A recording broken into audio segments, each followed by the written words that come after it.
In our health news, a groundbreaking treatment for type 1 diabetes is showing promising results for patients.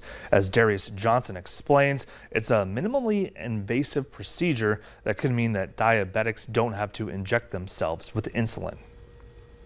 Here at UChicago Medicine, life-changing transplants are being conducted for type 1 diabetic patients. This medication has a great potential to be less toxic to the patient and be more beneficial, providing better outcomes in islet transplantation. That medication is tegoprubart, modified over the last 25 years to help bring positive results for type 1 diabetic patients who use insulin, patients like Marlena Godell. I have so much more energy. I feel so free. For 25 years, she has lived with type 1 diabetes. I would go to sleep at night and think, this might be my last night. I might not wake up and see my daughter ever again. She says her tipping point was when her daughter found her on the floor after her sugar crashed. She then talked to 3 doctors about islet cell clinical trials and got nowhere until she researched. I emailed the University of Chicago and essentially just wrote out my entire life story and just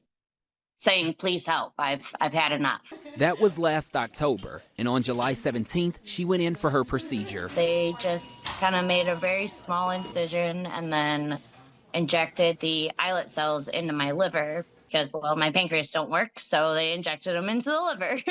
3 weeks after the procedure, she was off insulin. For that, she thanks trial co-investigator Dr. Peter Wachowski. Her life was severely compromised, and she couldn't live like this anymore. Looking forward to helping the other diabetics get their hope back.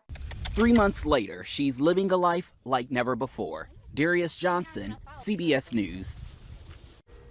It's estimated about 1.25 million Americans live with type 1 diabetes.